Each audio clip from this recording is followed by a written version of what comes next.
Herzlich willkommen in meiner Küche. Ich bin Esther und ich zeige euch heute meinen absoluten Lieblingskuchen. Und das ist ein Gugelhupf mit Pistaziencreme und Avocado. Und wie der geht, zeige ich euch jetzt. Für meinen Pistazien-Gugelhupf brauche ich 200 Gramm Mehl. Ich habe hier Dinkelmehl, 3 Eier, 40 Gramm gemahlene Mandeln. Ihr könnt auch Haselnüsse nehmen, eine halbe Avocado, ein bisschen Limettensaft oder Zitronensaft klappt auch. 160 Gramm Zucker, ein Päckchen Backpulver, 200 Gramm Naturjoghurt, 200 Gramm weiche Butter, ein bisschen Zartbitter-Kuvertüre, nachher für die Dekoration und gehackte Haselnüsse, die wir nachher über den Kuchen streuen. Und die wichtigste Zutat für den Teig, 3 bis 4 Esslöffel Pistaziencreme. Für meinen Pistazien-Gugelhupf habe ich jetzt als erstes mal den Backofen auf 180 Grad vorgeheizt und kann jetzt schon mit dem Teig loslegen. Dafür nehme ich meine Küchenmaschine, nehme jetzt erstmal die weiche Butter und schlage die schön cremig auf mit dem Zucker.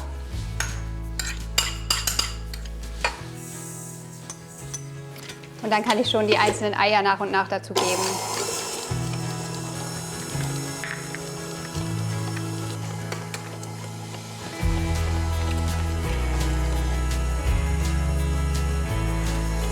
Jetzt rühre ich mein Backpulver mit meinem Dinkelmehl und gebe die ganze Masse dann zum Teig.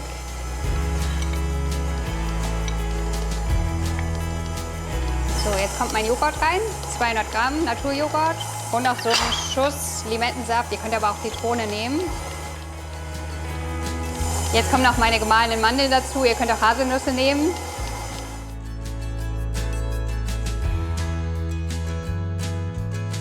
Und jetzt kommt die wichtigste Zutat für meinen Gugelhupf und das ist leckere Pistaziencreme.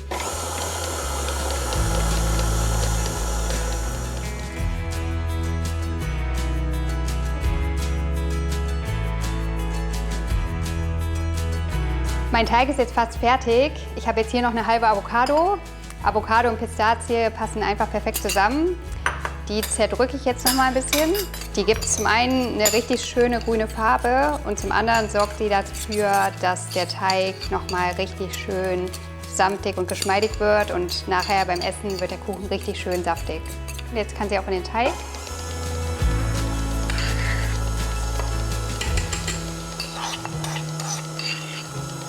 Ich habe jetzt hier eine ganz klassische Gugelhupfform, die streiche ich jetzt hier mit ein bisschen Butter aus. Das sorgt einfach dafür, dass der Kuchen nachher perfekt aus der Form rauskommt.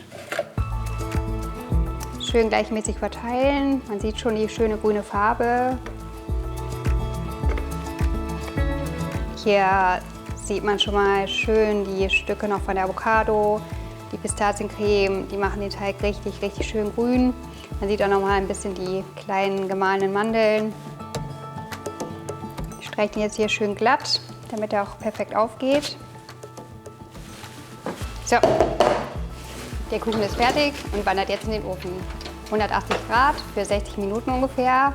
Wichtig ist, schaut mal nach 45 Minuten rein. Wenn er zu braun wird, dann deckt den einfach mit ein bisschen Alufolie ab. Mein Gugelhupf ist fertig und der kühlt jetzt noch ein bisschen aus. Und in der Zwischenzeit kann ich schon mal für die Glasur ein bisschen Zartbitter-Kuvertüre schmelzen. Die gebe ich einfach hier ins heiße Wasserbad und warte unter Rührung, dass die sich richtig schön auflöst. Beim Schmelzen im Wasserbad ist immer ganz wichtig, dass kein Wasser zur Schokolade kommt. Das verfälscht einfach den Glanz und auch den Geschmack.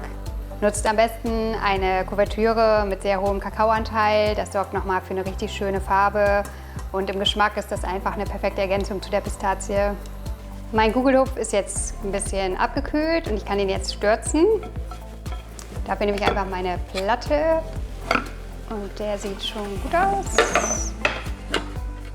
Ja, perfekter Gugelhupf, so soll er sein. Meine Zartbitter-Kuvertüre ist jetzt richtig schön geschmolzen. Die gebe ich jetzt über meinen Gugelhupf. Verteile das alles schön gleichmäßig, dass wir eine richtig schöne Schokoladenhaube bekommen. Und ihr seht schon, das wird auch ein richtig schöner Glanz. Und in Kombination die Schokolade mit den Pistazien, das schmeckt wirklich köstlich.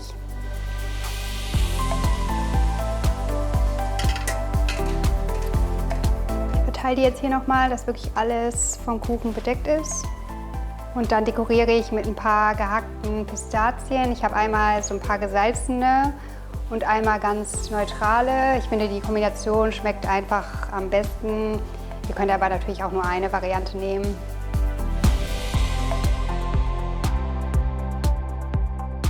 Ich habe jetzt auch die Seiten schön mit Pistazien noch bestreut und lasse jetzt die ganze Schokoladenglasur noch ein bisschen antrocknen und dann geht es schon ans Probieren. Der ist richtig fluffig in der Mitte.